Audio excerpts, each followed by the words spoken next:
Welcome to the video for topic 6.7, mutations. Arguably, one of the most misunderstood and misrepresented topics in biology is mutations. Thanks to things like sensationalized superhero movies and oversized martial arts performing turtles, what people think mutations are and are capable of causing is usually far detached from reality. Although some mutations are known to lead to interesting consequences, oftentimes they can be quite anticlimactic. The generally accepted definition of a mutation is a random permanent change to the DNA of a cell. Errors that occur during DNA replication, as well as external environmental factors, are known to cause them. Mutations occur in all forms of life, from bacteria to plants, and animals to fungi. They are the only source of novel alleles, those never before seen in the population. Because of the variety of mutations that are possible, the kind of genetic change that results, and the potential implications on an organism's phenotype can vary. Any given mutation an organism carries cannot be described as good or bad without also taking into account environmental conditions and factors to which that organism is subjected. Changes to the genetic material of a cell can be large-scale, affecting an entire chromosome or collection of chromosomes, or small-scale, at the level of the gene, altering as little as a single base pair. As we saw in an earlier unit, entire segments of chromosomes can be damaged, usually during crossing over of prophase 1. These chromosomal mutations affect large entire regions of a chromosome. Be sure to review the 5.5 and 5.6 topic video for a refresher on these types of changes. This video is going to concentrate on the kinds of changes and their consequences that occur at the gene level. With our understanding of the central dogma, it should make logical sense that if a cell's DNA is changed, that could alter any RNA produced from it and therefore the resulting polypeptide. But remember, for most eukaryotes, the majority of a cell's DNA is non-coding, meaning it will not be used in the expression of a gene. Therefore, for this reason, among a couple others, mutations to DNA don't necessarily result in an altered polypeptide. The kinds of gene-level mutations that we are going to explore are referred to as point mutations. A point mutation is a genetic mutation where a single nucleotide base pair is altered. Point mutations have a variety of effects on the downstream protein product, which range from no effect at all to seriously detrimental effects. There are two broad categories of point mutations: substitutions and insertions and deletions. Consider this small model of unmutated DNA. A substitution mutation is so named because it does exactly what it sounds like it would do. A base pair is exchanged for a different one. Observe in the normal DNA that the seventh base in the template DNA was supposed to have been cytosine, resulting in guanine in the mRNA. But because of a substitution mutation, instead of cytosine, thymine is present, meaning adenine would be in that position of the mRNA. Although insertion and deletion mutations do different things, one kind inserting a base pair and the other kind deleting a base pair, they are grouped together because they have related consequences that arise from them. An insertion mutation causes all base pairs after the mutation to shift downstream, whereas a deletion mutation causes all base pairs after the mutation to shift upstream. Next, let's take a look at the potential consequences to a polypeptide sequence that may result after mutations like these. We will begin with substitutions. A substitution mutation, depending on which nucleotides were exchanged and where in the coding sequence it occurred, will result in one of three possible outcomes. For reference, here's the codon chart. Let's begin with this sample template strand of DNA, its corresponding mRNA, and the sequence of amino acids that would result. And remember, we are only considering mutations that occur to the coding region of an organism's genome. The first possible outcome is referred to as a silent mutation. Since most amino acids have multiple codons that code for them, switching from a codon for a particular amino acid to a different codon that still calls for that same amino acid would result in no change to the polypeptide sequence. Both the codons UUU and UUC specify phenylalanine. The second possible outcome is called a missense mutation. This is the result when a codon specifies a particular amino acid is changed, and now a different amino acid is coded for. What was to have been GCA coding for alanine has been altered to GGA, which codes for glycine. Since the R groups of different amino acids have different properties, this kind of mutation may very well result in an altered protein structure. The final consequence of a substitution is called a nonsense mutation. In this case, a codon for an amino acid is changed in such a way that it is now a stop codon. This prematurely halts translation and may carry quite serious consequences. The effect of a nonsense mutation depends on the location of the original stop codon.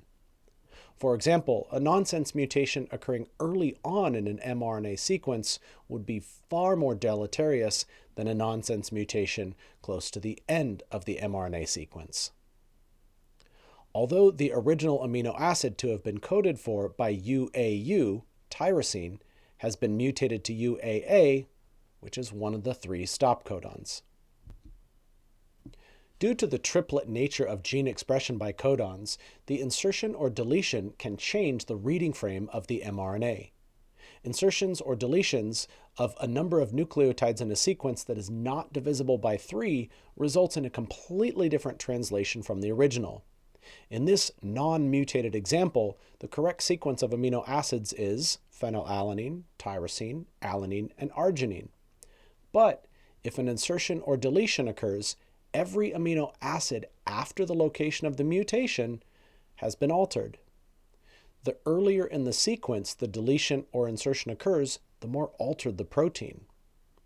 A frameshift mutation in general will cause the reading of the codons after the mutation to code for different amino acids, effectively causing a large number of missense mutations.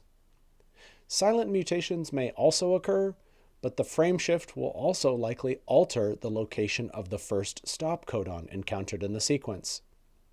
The polypeptide being created could be abnormally short or abnormally long, and will most likely not be functional.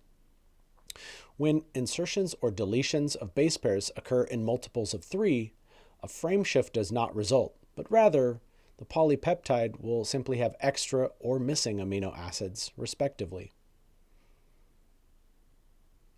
In addition to the possibility of a rare mistake during DNA replication, environmental factors called mutagens are physical or chemical agents that permanently change genetic material in an organism, and thus increases the frequency of mutations. Mutagens are classified into 3 general groups: radiation, chemical, and infectious or biological agents. Examples of radiative mutagens include ultraviolet radiation, primarily from the sun, and X-rays, typically only exposed to during things like medical or dental procedures. A wide variety of chemical mutagens exist in tobacco smoke, from cigars and cigarettes. There are over 70 known cancer-causing agents in that smoke that are called carcinogens. In processed foods, there can be a wide variety of DNA-damaging chemicals, especially in some preservatives.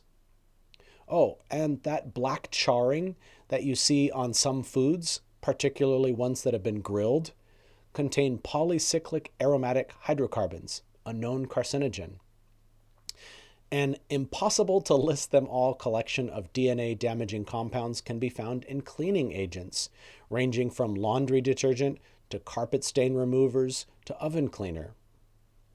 Even cosmetics contain harmful compounds, such as the formaldehyde present in some nail polishes, skincare products, and some foaming agents found in soaps, shampoos, and toothpastes. When the normal functioning and maintenance of a cell's genetic material is altered by the presence of an infection, the results can be harmful. A well-known example of a virus that does this is HPV, human papillomavirus, the virus that causes warts.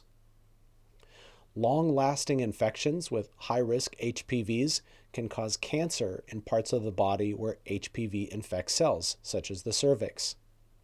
As a matter of fact, virtually all cervical cancers are caused by HPV.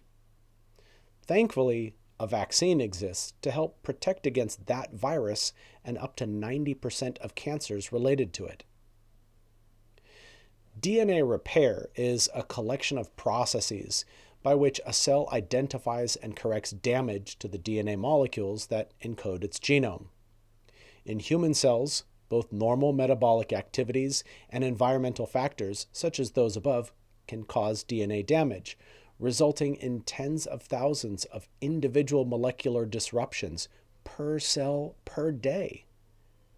As a consequence, the DNA repair process is constantly active as it responds to damage in the DNA structure. The DNA repair ability of a cell is vital to the integrity of its genome and thus to the normal functionality of that organism. As an organism ages, the quantity of unrepaired DNA damage increases as well. The potential effect of a mutation is influenced by what kind of cell possesses it. Whether or not it results in a change to the organism's phenotype or can affect future generations is based on when the mutation occurred in the organism's life cycle and in what cell type. Mutations in somatic cells are not passed on to offspring. But when a mutation occurs to a somatic cell early in the life cycle, perhaps as an embryo, all somatic cells that are descendant from that one will possess the same mutation. Later in life, mutations in adult cells are limited to a much smaller quantity of cells. When mutations happen in germline cells, those that are used to produce gametes, the potential to pass on mutations to subsequent generations exists. In some cases, the mutation exists in a parent or parents' germlines and are therefore passed on to any offspring that are formed. Alternatively, a mutation could take place during embryonic development that affects cells and tissues part of that embryo's future reproductive system, producing a new mutation in the germline. Feel free to pause and rewind this section of the video if you'd like to read more from any of these images from the Howard Hughes Medical Institute. Point mutations and alterations to chromosome structure are not the only kinds of errors that can alter the phenotype of an organism. We learned in an earlier unit that errors in chromosome separation sometimes happen during nuclear division. These non-disjunction errors result in nuclei possessing an incorrect, unique number of chromosomes.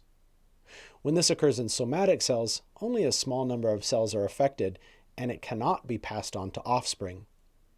However, when it takes place in the germline, gametes with an altered number of chromosomes result.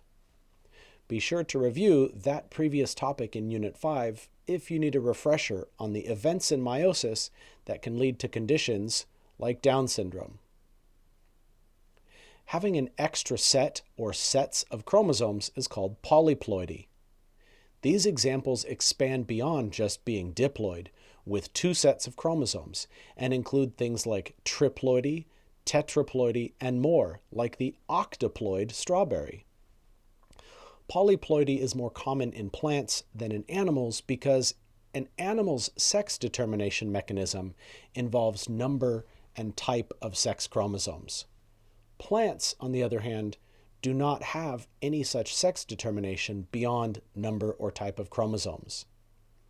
Scientists have estimated that half to two-thirds of flowering plants are polyploid, including more than 99% of ferns and 80% of all species in the grass family. Prokaryotic DNA can be altered in ways in addition to the point mutations already described. Like eukaryotic cells, prokaryotic ones can be susceptible to many environmental factors as well. But there are a few other mechanisms by which the DNA within a bacterium can be changed. The first is conjugation, sometimes referred to as bacterial sex. This is a process by which two bacterial cells physically connect together via a tube-like structure called the pilus. Through this pilus, bacteria can exchange copies of plasmids and therefore the genetic information they contain. But in order for conjugation to happen, at least one of the bacteria involved must carry an F plasmid, which allows genes to be transferred from one bacterium carrying the factor to another. The F in F plasmid stands for fertility and was the very first plasmid to be discovered by scientists. In transformation, bacteria take in fragments of DNA from their environment. These fragments may or may not contain any useful coding genetic information. In the case of genetic modification, bacteria can be transformed by inducing them to accept DNA, typically as a plasmid, containing genetic information that scientists are interested in studying. An accidental form of change is called transduction. Transduction occurs when a bacterial virus, called a bacteriophage or phage, infects a bacterium and injects its own DNA inside it.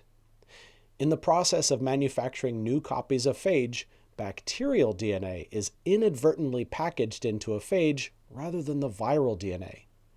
That incorrectly assembled virus is now a vector, carrying bacterial DNA that can be transferred to a new cell as the infection spreads. The fourth method is called transposition. In this mechanism, DNA is transferred from plasmid to chromosome or from chromosome to plasmid, or both. Viruses are unique and interesting structures. Not quite living, but possessing some of the features of a living thing, they are best defined as obligate intracellular parasites. This means that in order for them to complete their replication cycle, they must gain entry into a host cell. Once there, they can hijack the replication machinery of the cell to make copies of its genetic information, proteins, and other structures. All viruses have the same basic structure: some kind of genetic information surrounded by a protein coat, as indicated in this model as the viral tegument. Extensions of this protein coat, called antigens or spike proteins, are used by the virus to dock with a host cell and enter it. Many viruses also possess a lipid-based envelope surrounding the protein coat. When viruses are replicated, changes called antigenic drift may result. Antigenic drift is a kind of genetic variation in viruses, arising from the accumulation of mutations in the virus genes that code for virus spike proteins that host cell antibodies can recognize. This results in a new strain of virus particles that is not as effectively inhibited by the antibodies that prevented infection by previous strains. This makes it easier for the changed virus to spread throughout a partially immune population. This type of change to a viral genome is most analogous to the accumulation of mutations in prokaryotic or eukaryotic cells. Antigenic shift is the process by which two or more different strains of a virus, or strains of two or more different viruses, combine within a host cell to form a new subtype having a mixture of the surface antigens of the two or more original strains. This term is often applied specifically to influenza, as that is the best known example, but the process is also known to occur with other viruses. Antigenic shift is a specific case of reassortment or viral shift that confers a phenotypic change. This type of change is more prevalent in viruses that can infect different host species.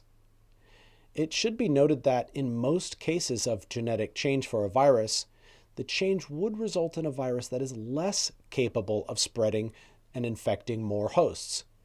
After all, when changes occur to a functioning system, such as a virus, a change is more likely to negatively impact how that system works.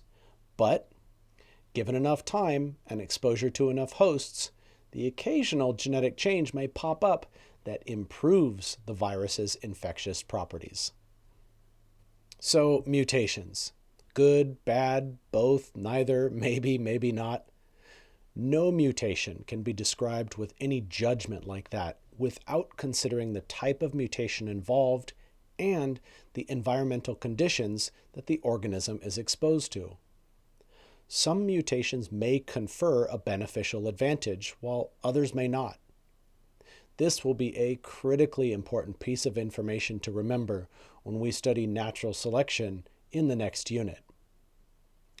Generally speaking, more complex organisms experience a lower rate of mutation than ones that are less so.